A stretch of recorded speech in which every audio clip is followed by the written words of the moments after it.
Hello, thank you for being here. I'm Moni Vargas, a creative and program director at Breakthrough. We're a nonprofit culture change organization that uses media, arts, and tech to promote human rights. Welcome to Breakthrough Spotlight. This is a weekly video and podcast series featuring conversations with community leaders, activists, artists, and partner organizations working to build a world that is more equitable, inclusive, and sustainable for all of us. Thanks again for being here. Today, I am joined by Dr. Leslie Sokol, a licensed psychologist and internationally recognized leader in the field of cognitive behavioral therapy, with more than 30 years of experience in practice, teaching, and research. She is also the co-author of numerous books, including Think Confident, Be Confident, and Think Confident, Be Confident for Teens, which we're really excited about, especially for a lot of the work that we're doing with youth around the country. So just so that you know, as an audience member, we encourage you to send in some questions as they arise. I know we're all going through experiencing this pandemic in our own ways, and we all have an individual experience, yet we're also in this very collective time. This is a very collective moment. So if you have questions, please comment on YouTube or on Facebook, wherever you're joining us. And we'll have time at the end of our talk with Dr. Sokol, and she'll have time to answer any questions. So thank you, Dr. Sokol. It's a pleasure to have you here today, and thanks for making time. We'd love to hear all of your expertise on CBT, and thank you again for being here. Well, thank you to Breakthrough for having me. It's really my pleasure to join you today. So we're going to begin, just acknowledging the fact that we're all experiencing some level of loneliness from sheltering at home, definitely bits of anxiety from the uncertainty that we're all feeling right now. And obviously the weak economy and this sense of economic despair for many folks. There's also grief due to just the massive amounts of life that we've experienced in the last few weeks and last couple of months. Can you tell us just how some of these just how this pandemic is affecting our mental health, and in the short term and the long term? Well, it's really interesting. Although it is a global pandemic, we're across the world, yet it is an individually experienced phenomenon. Everybody's experience is going to be different, and the consequences of that experience is going to be different for every individual. And I think we could look at it at two levels. One is at the experiential level, and that is that each person faces different challenges and different environmental circumstances. Think about how a 4-year-old is experiencing this versus how a 14-year-old might experience this. The younger we are, the more disconnected from our friends and from a world that we're a part of in a very different way than if we're an 87-year-old person during this experience. And keep in mind, our experience of what was going on may have been very different at week 2 than it is at month 3. And, experiences accumulate. It might be also a very different experience for people that are on the front line. Imagine those individuals that are facing genuinely traumatic situations day in and day out.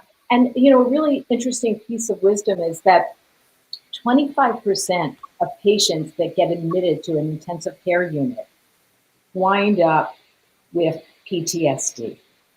And if you think about how many more people are entering our ICU units, that we would really expect in the long run that rates of post-traumatic stress disorder are going to greatly increase. And if you think about the change from PTSD, from an anxiety disorder diagnosis to a trauma and stress related disorder, which now recognizes the impact of our first line providers and their risk of developing PTSD, in the long run, we're going to see a lot of PTSD, not just in the clients, the patients in the ICU, but think about all the providers in the ICU that are really facing the horrors that they are facing. Also, in the beginning, people were okay, I'm out of work for a short time, my business is going to be okay for a couple of weeks. So, what was low stress at the beginning of the experience, when we are facing genuinely difficult, challenging economic and life changes, going to have more impact. And like anything in life, the longer the duration, the more severe the situation, the more profound the impact is going to be. And, the timeline is still growing. So that's at level one. But at the second level, has to do with how we perceive all these things that are going on around us.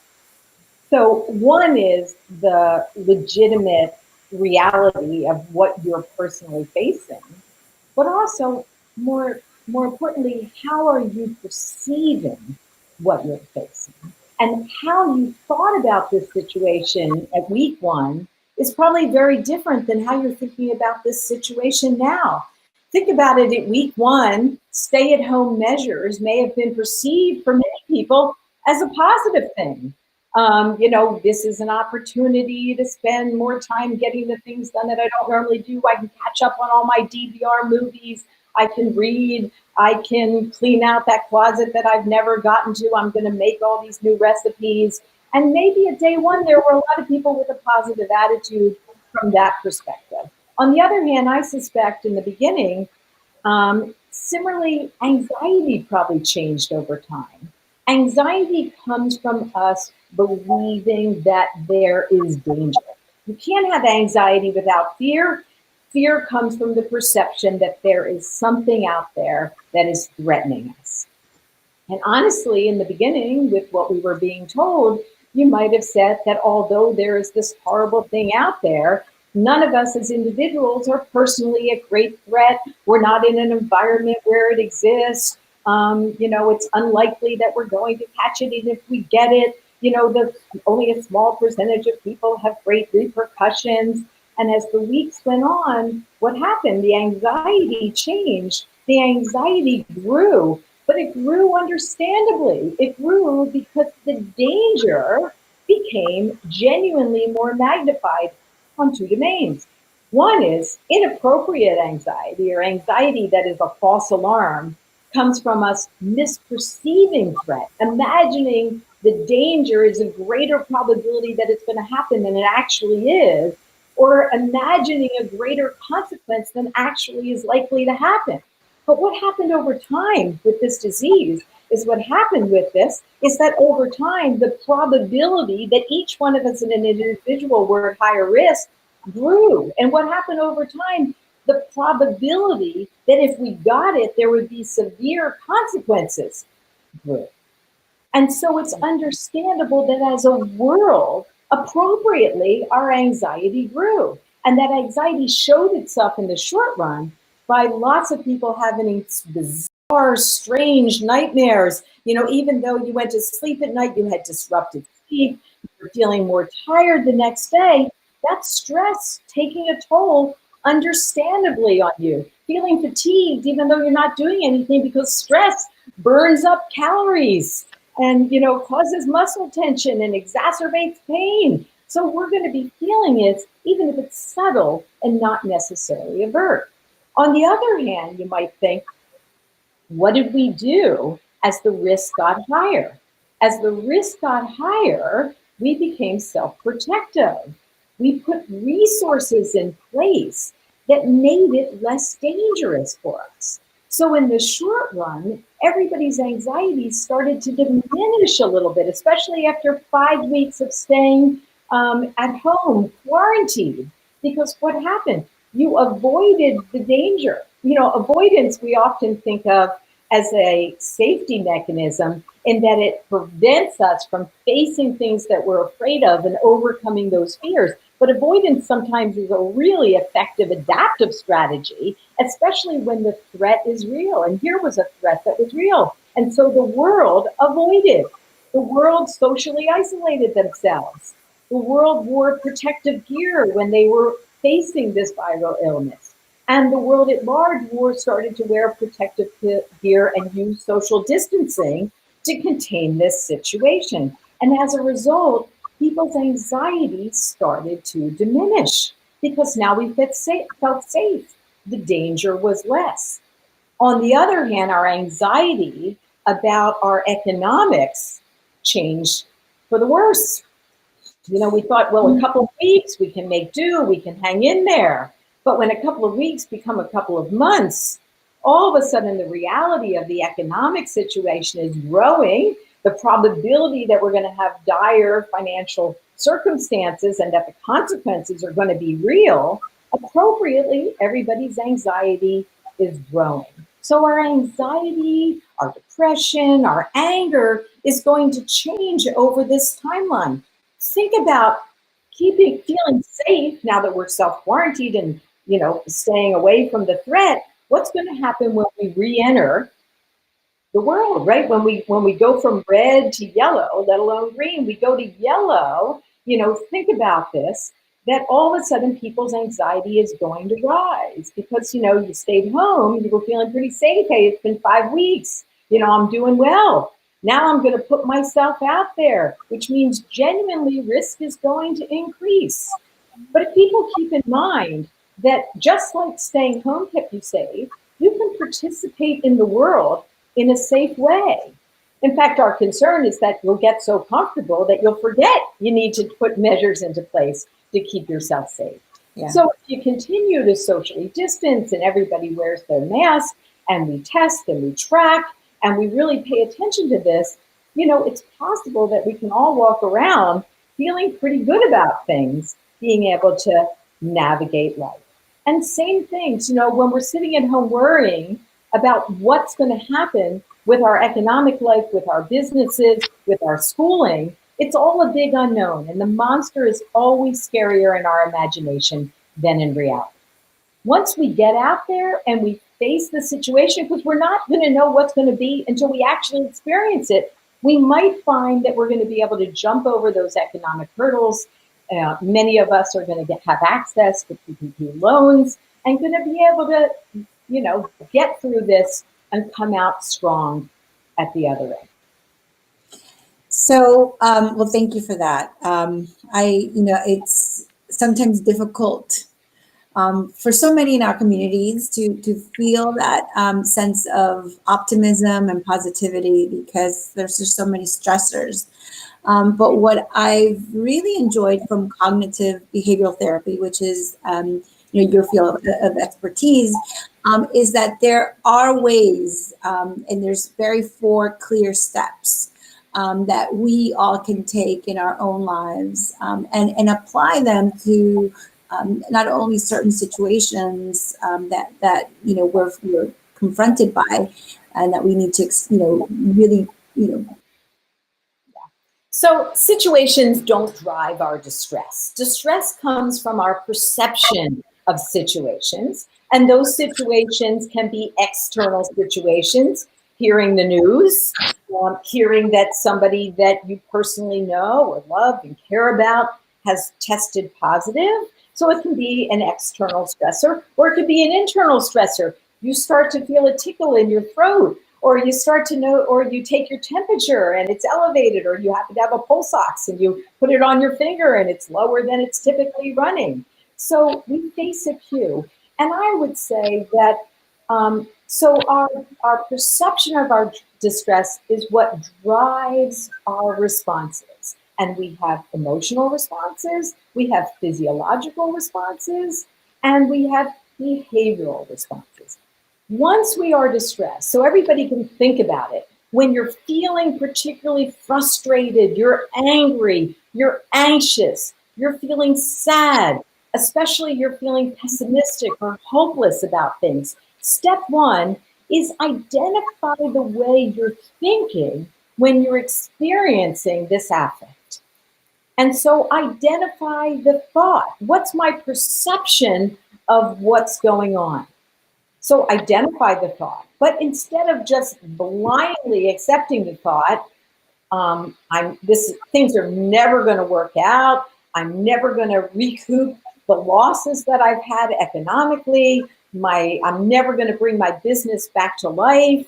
How am I going to reconnect my friendships? Instead of blindly accepting those fearful thoughts and those sad thoughts and those anger-inducing thoughts, evaluate them, and question them by asking them, are these actually statements of truth? Are they valid? Are they exaggerated? Maybe they're partially true, but they're not completely true. Are they exaggerated? Are they completely wrong? Does the evidence say that the way I'm looking at it is really contrary to the facts? And if I had to choose between my feelings and the facts, don't forget the facts are the objective, reliable, mature, wise perspective. I'd lean towards the facts. So identify the thought connected to the distress, evaluate the validity or the utility of that, question it, and then modify it into the most accurate, reasonable perspective.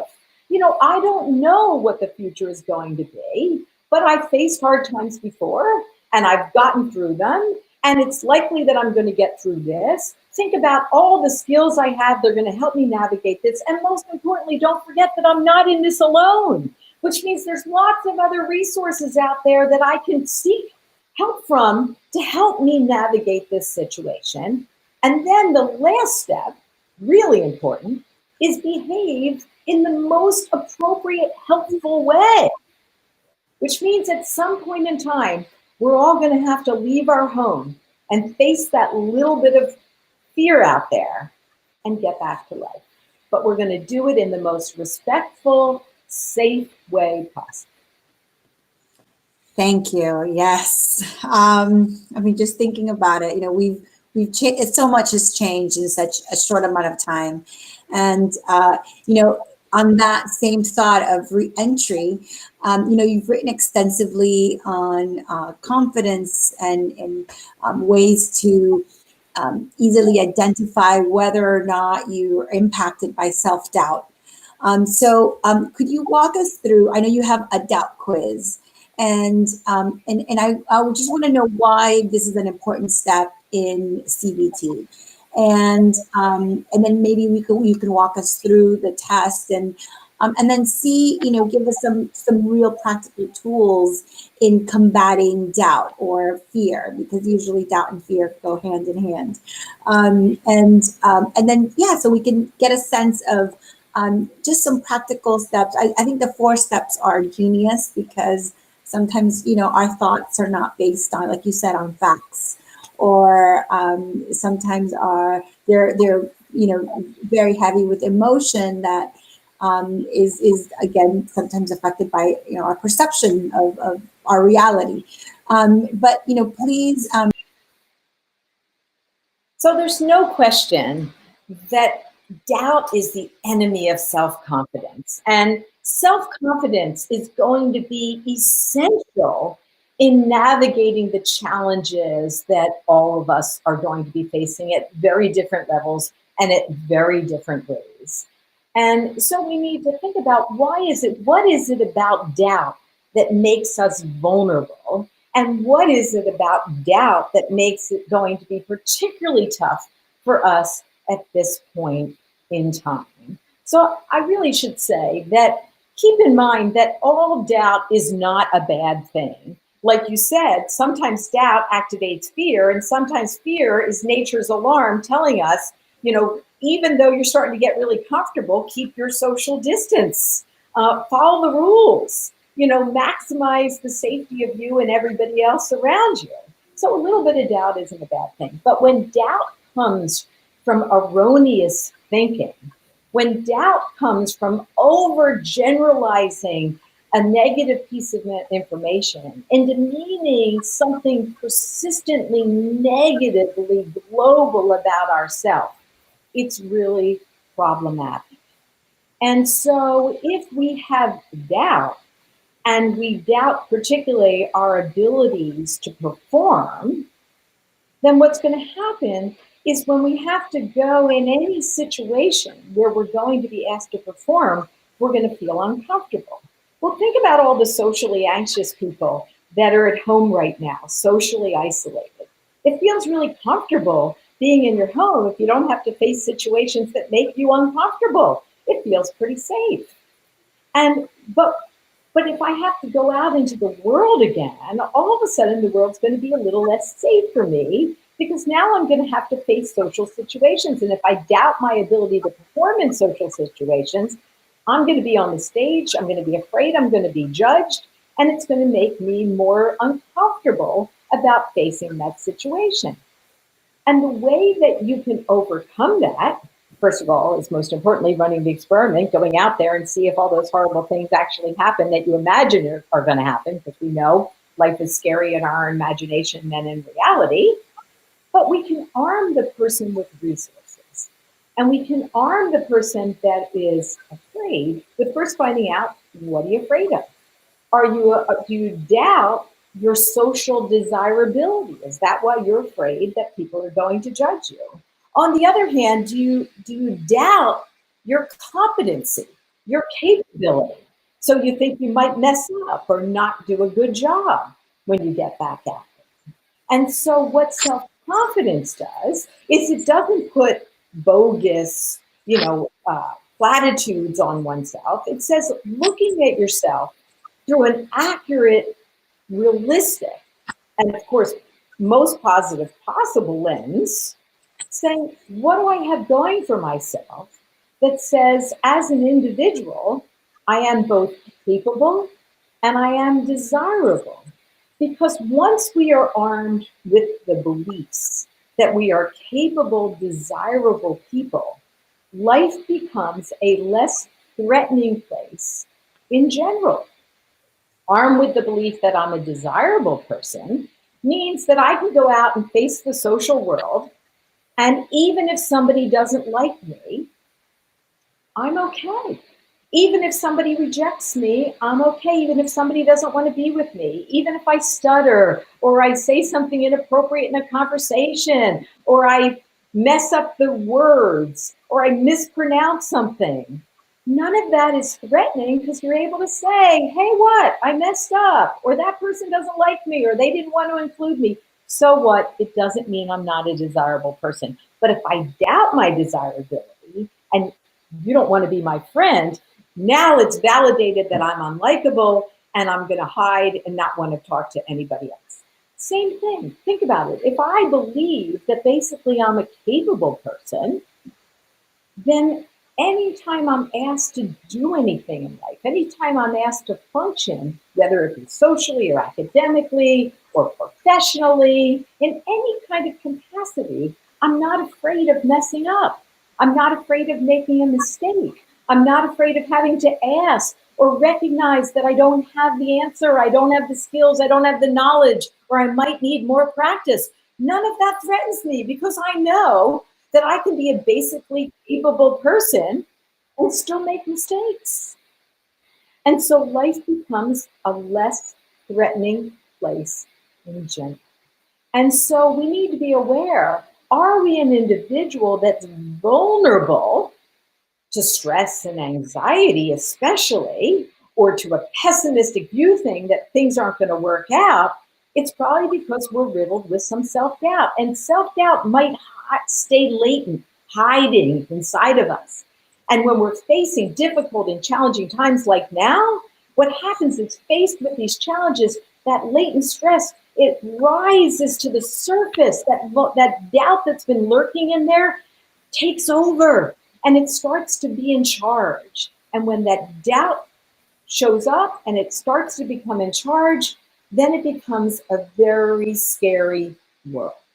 And so that's why you need to look out. Is doubt operating? Because that's going to make you vulnerable to having even more stress during a genuinely stressful time. So let's look at that doubt quiz and see if our audience members are experiencing some doubt. Are you vulnerable? So if we just take a moment, maybe we could have people take a moment and take the quiz yourself. And just simply look at each answer and see if that's you.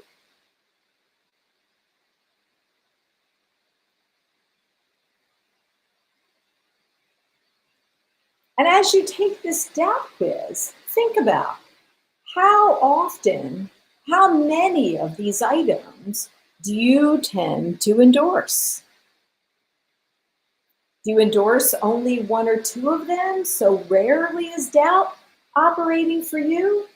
On the other hand, are you endorsing 3 or 7 of these? That says, you know what, doubt's squeaking. It's getting in your way. On the other hand, are you endorsing 8 or 20 of these? That says doubt's getting in your way more of the time than it's not, which says that facing any kind of situation is going to be stressful. And it may be stressful because you're questioning your ability to handle the situation. It may be stressful because you're questioning your likability in a situation. And it may be even more stressful because you're questioning both your capability and your desirability. But you can overcome this. You can overcome this by building your self-confidence. And you can build your self-confidence by recognizing that all of us are basically capable, desirable people. And you can grow that by paying attention to the evidence that supports the positive views of yourself, rather than paying attention to the negative information that's going to be there. Listen, we're all going to have shortcomings. We're all going to make mistakes. But instead, we can focus on the information that supports our desirability. Think of the compliments you've received, or think about the thank yous that you've gotten, or think about the things that remind you of a nice note, or a good conversation you've had, or a nice text you've received. Or think about all the things that make you feel capable. Think about what you might have accomplished today, or what you've accomplished in your lifetime. So look at the things that are reminders of your achievements, or the hurdles that you've overcome, or the things that you have achieved.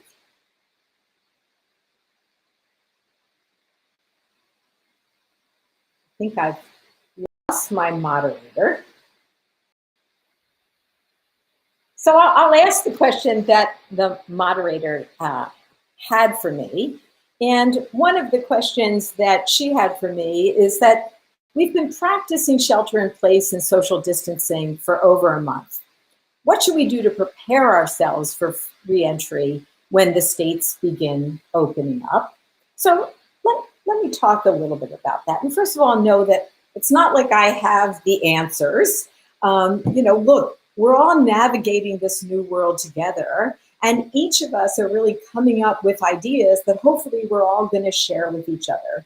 But I think that, as we navigate life into the future, there are ways that we can maximize our well-being.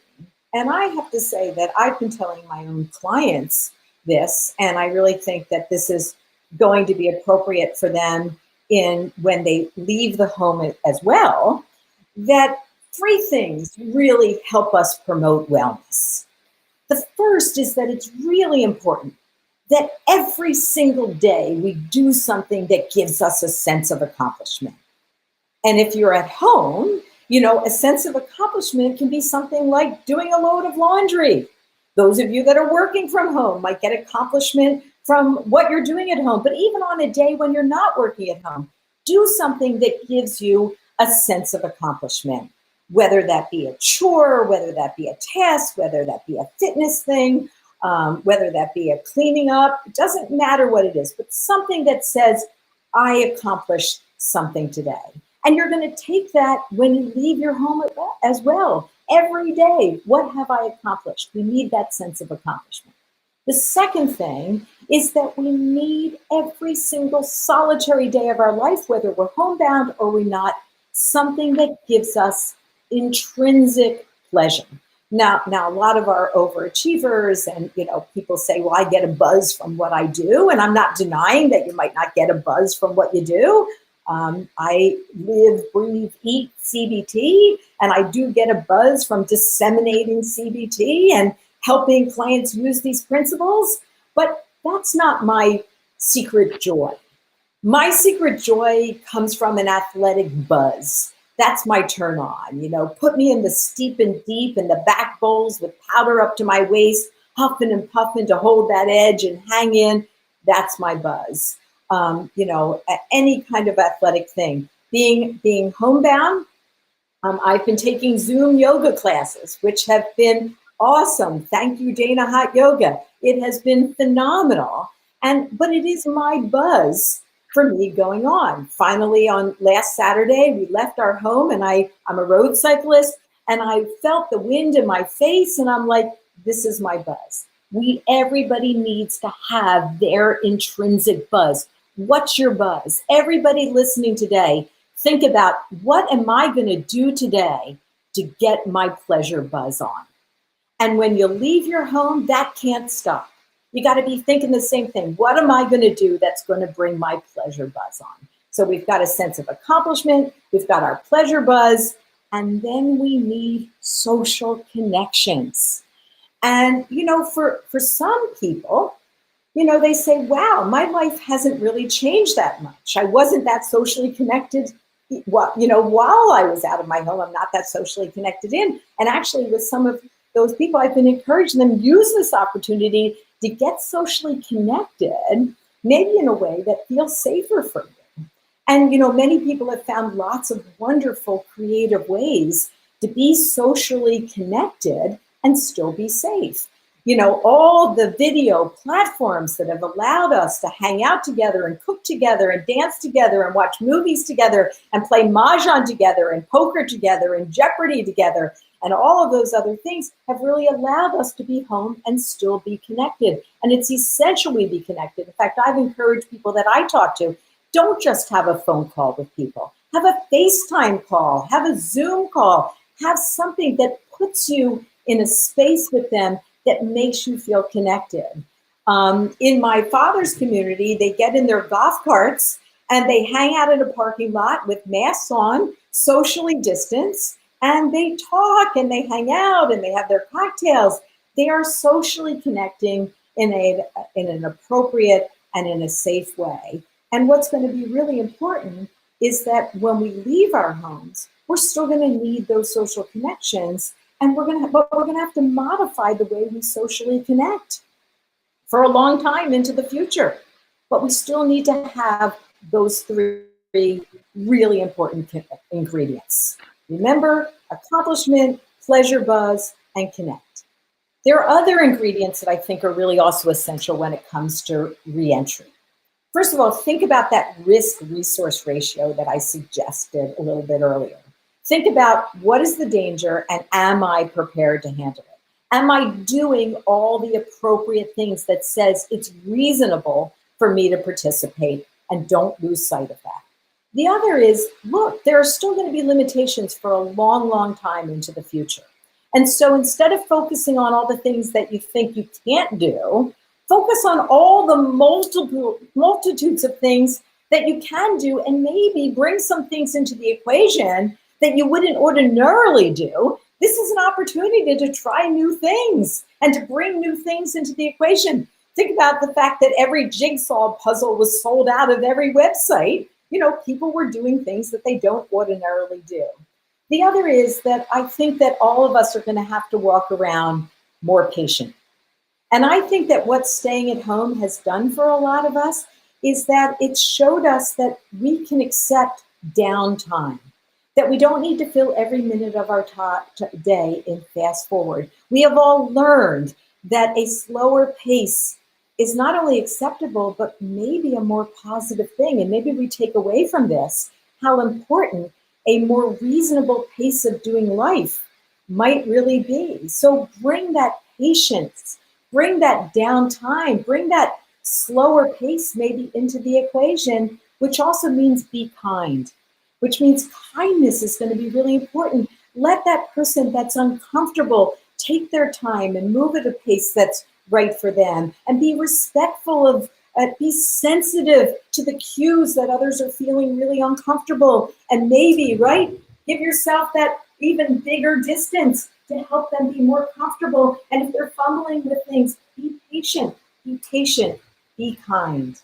And I think that that's really going to help. I also think that we don't necessarily need to lower our expectations, but we need to modify our expectations. Don't have unrealistic expectations that aren't feasible. It's not a bad thing to want things, to desire things, but just make sure that the goals that you establish for yourself are reasonable and obtainable rather than unrealistic and excessive. Yeah, I think there's so many valid points that you've made, and and I think finding joy. I think that's been a big practice that not just me, but our whole family has really implemented, and just the little things every day. In fact, at the end of the day, we clap for each other, just like we've achieved something. Even if it's just, for my daughter finishing her homework, or I made dinner. So we applaud each other at the end of the night. And we're finding, small things that we can do every day. I do have a friend of the organization, Kamal.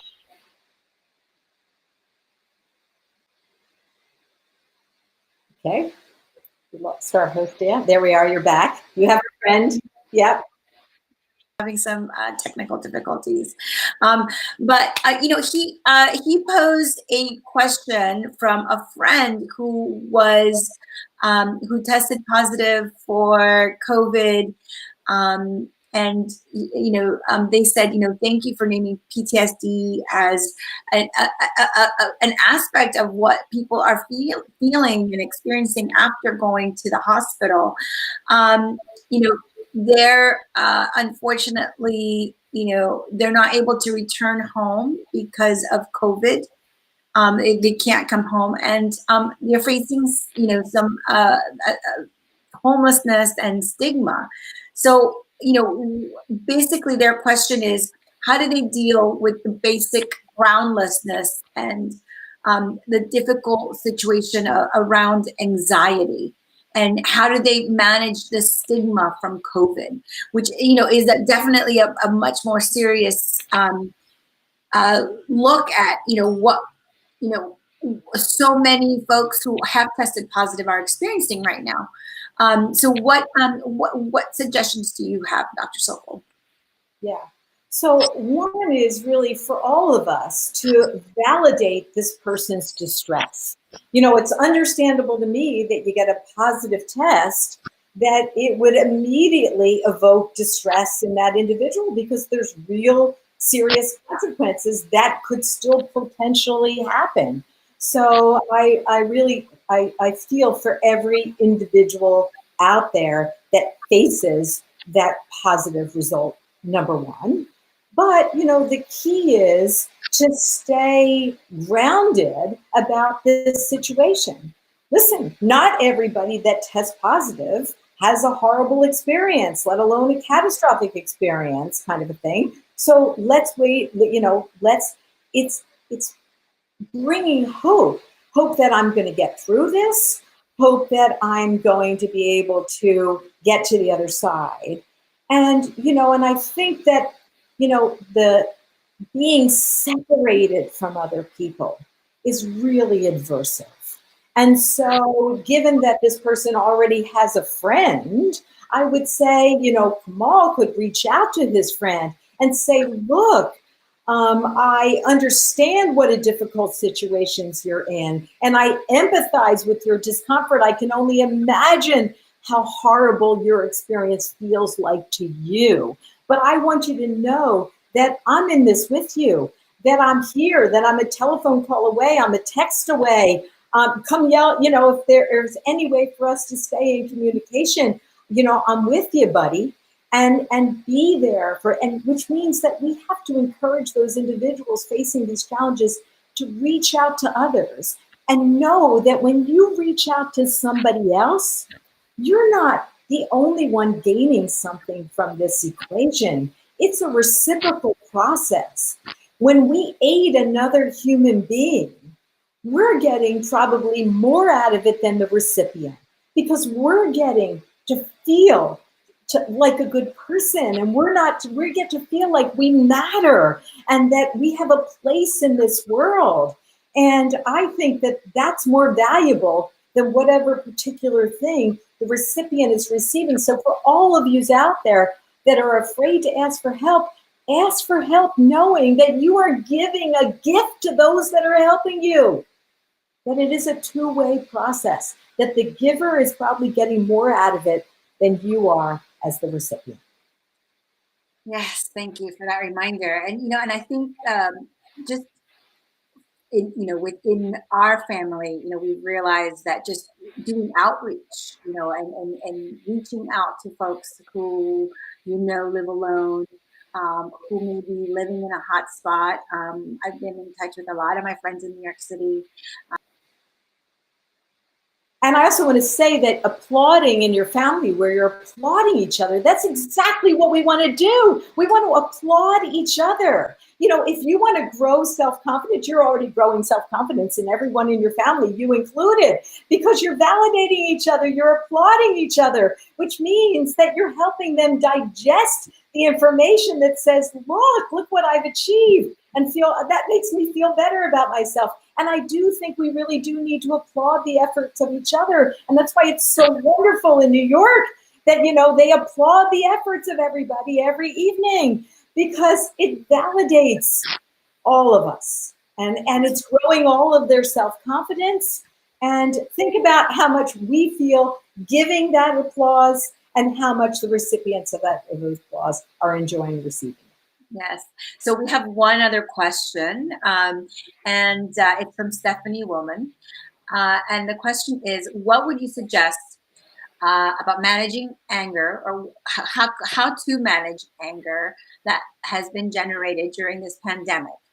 And then it goes on to say, as someone who has respected the lockdown, anger at people who have not respected or resist the restrictions. Yeah.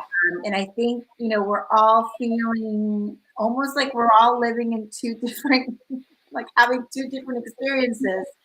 So it is very difficult to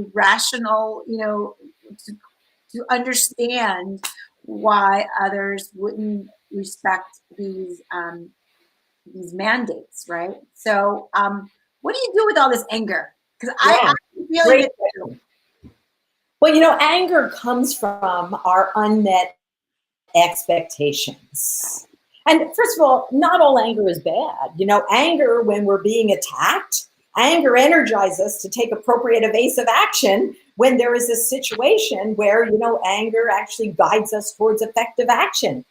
But often a lot of our anger comes from us having expectations on how we think the world and other people should operate. And we express these expectations as demands, as imperatives.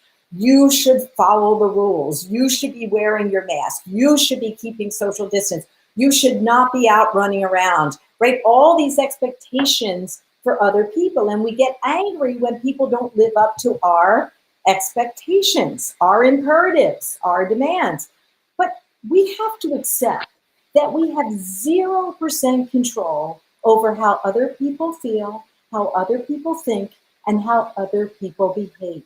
We have to accept our powerlessness, that they may not share our same values, they may not have our same fears, they may just operate through a different lens. And we can't force them to see the world through our lens just because we want them to.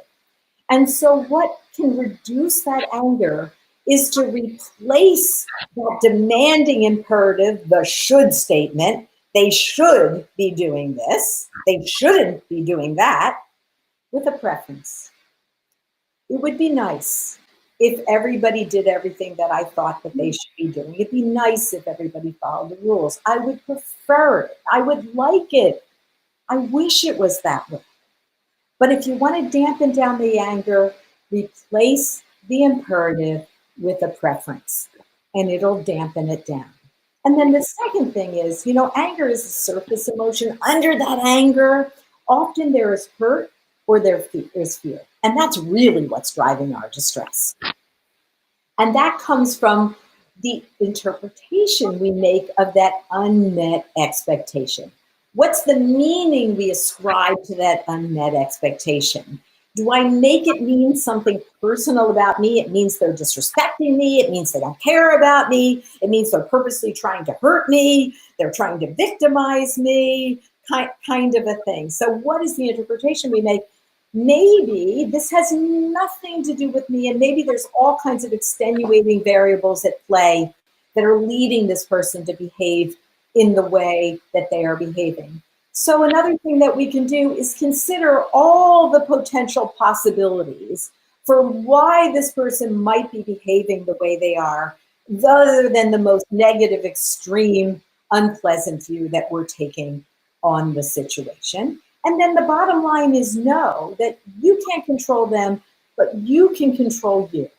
So you can choose to behave in that situation in a way that reflects your values and your morals and what is in your best interest. So although somebody isn't following the rules, attacking them is going to wind up only hurting you more than it's going to hurt them, or yelling at them, or behaving in some kind of volatile, inappropriate way is not going to work to your benefit. So think, I have control on me, which means that I'm going to take the appropriate evasive action or a course of action that maximizes my safety and my comfort, knowing that I have to accept my powerless on getting them to do what I think they should be doing.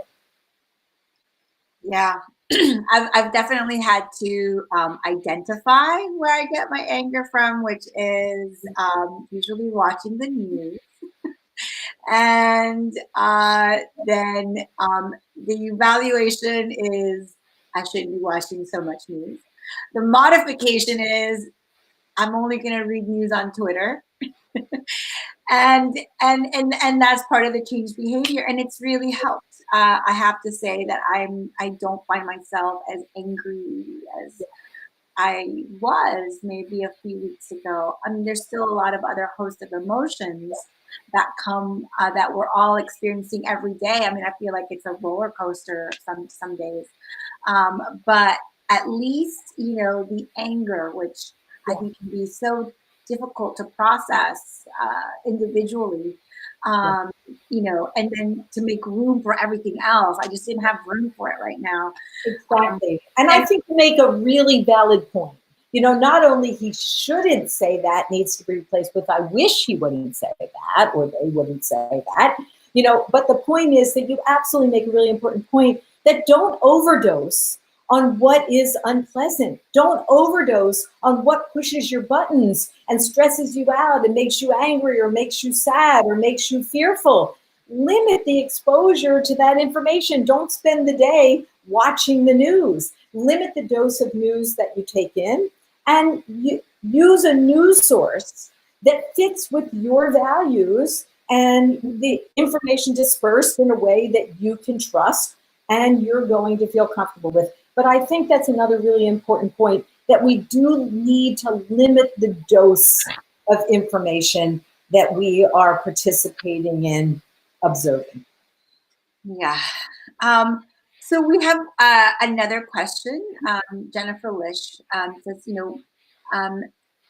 as experts on how to cause behavior change, what can psychologists do that will actually increase people staying home and increase mask utilization? So how do we, if someone does not want to stay at home or use a mask, from a psychological standpoint, what can we, and it's an individual, or someone maybe who lives with us, how do we maybe trick them to make them understand that this is important, not only for their well-being, but for the well-being of all of us as a society, as citizens, as good citizens of this country? Yeah. First of all, we have to accept that we can't make anybody do anything. that it has to be their choice. But we can maximize people make wise choices, make choices that are not only in the best interest of the individual, but in the best interest of the planet. And in cognitive therapy, we do that by a process of what we call guided discovery, in that we provide the facts and we look at those facts together. And most importantly, we make a conclusion based on those facts, and we decide on a course of action based on those facts. So I think that, that as psychologists, it would be one way, if they were to put us, more in the news, then we would use this guided discovery process to help the world say, look, here are the facts, here are the things that we can do, and here are going to be the consequences of these behaviors. And as a result, does it make sense or not make sense to behave in these ways? And although each person, we're not going to be able to shame people into doing things. We're not going to be able to dictate and mandate and force our imperatives on others. But if we can guide people with accurate, factual information, and then hopefully they'll see the light and choose the most effective course of action, then that's the path that I would recommend. There probably are researchers out there that are saying, okay, how do we maximize getting the population to do what we think would be in everybody's best interest? And maybe when we figure that out, we'll be blasting it out there. Yeah, that seems like it's more of a PR messaging task, but the question is, when you face an individual that's behaving in a way that's at odds with what is in the best interest of the public, know that dictating to them what they should do is going to be received as an attack and is likely to elicit defiance. So you need to think about, how can I communicate this? So instead of saying, I can't believe you're doing this, why are you doing this? Which, as soon as you ask why, it's an automatic attack, it's an aggressive gesture. Try being assertive. As you're standing there without your mask on, it's making me really uncomfortable. And in fact, my heart is beating more and more rapidly as I'm standing here. I don't know how you feel about this, but gosh, it would make me so much more comfortable if you would put on this extra mask that I happen to have. Would you be willing to do that? They might say no, and in which case I'll walk away, or they might say yes. So try using methods that are going to maximize cooperation rather than maximize resistance.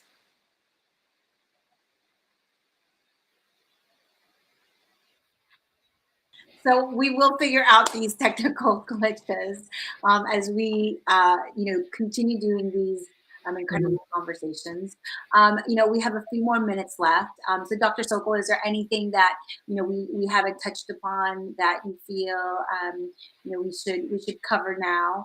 And I guess my question also is, we do have some links to share. So I think, if there's any other kind of resources that people can access, that would be super helpful. And any other bits of information that you'd like to share with, with everyone who's joined in today. Yeah. So keep in mind that this is not an all or nothing situation, that the road ahead is going to be a continuum and not a dichotomy. And so we're all going to have to look at it through that kind of a lens. But know that every person on the planet is going to make personal decisions, even when they may be at odds with ours. One resource that people can utilize to get more information, I would advocate taking a look at the Academy of Cognitive Therapy's website, academyofct.org. It's actually the Academy of Cognitive Behavioral Therapy. We'd love to have you come check us out, where we disseminate CBT and provide all kinds of resources and accesses to information, including helpful tools and materials during this pandemic. Thank you. That's very helpful. And we have just a couple more minutes, but I would like to take this time to not only thank Dr. Sokol for just so many practical tips, but thank all of you for joining us. If this is your first time joining us, and if you arrived.